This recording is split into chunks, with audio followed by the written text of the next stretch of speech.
Right here we have our GE AMX DR retrofit. What we do is we take an existing GE mobile system that exists in a hospital. We very non-invasively add our DRX detector to this system. The way we do that is that we leave every bit of the GE system intact. We remove the cassette bin, which is where all the cassettes usually are stored. There's a nice little well there that's already hollowed out, made out into an area. We take that space and we add our own console, if you will, to this AMX. It's all external to the AMX system itself.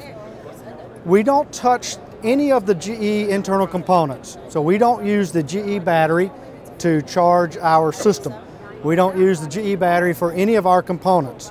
If you look at other retrofit technologies, they use the existing GE AMX battery. A GE AMX battery, which typically has about a 2-hour charge, when you run a monitor, a PC, and a detector with that same battery, that life of that 2-hour charge comes down to about an hour. The way we retrofit the system is we don't use those batteries at all, so the GE AMX retains its 2 hours of productivity.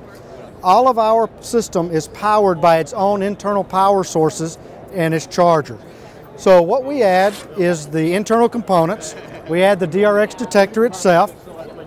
You have a spot to carry an extra charged battery with you so that when you leave the department you can be gone for 4-6 hours. You can make 90 to 180 exposures before you have to come back to the department.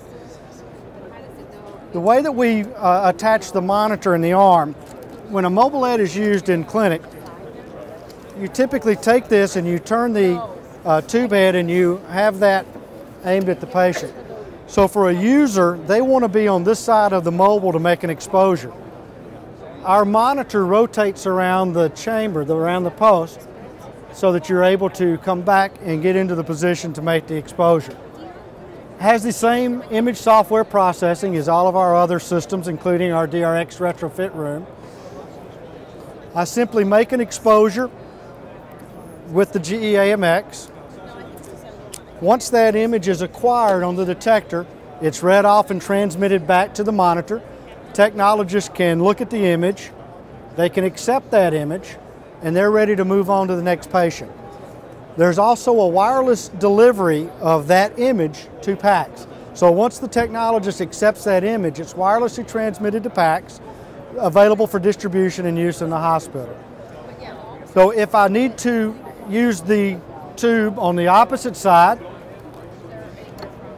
again, the monitor has the capability of always being rotated back to the user side of the mobile so that I can get ready, I can do another patient,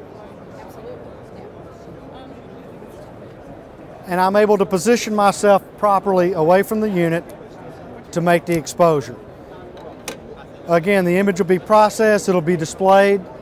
I can accept that image and it'll be wirelessly transmitted to PACS, and I'm ready to go off to the next patient.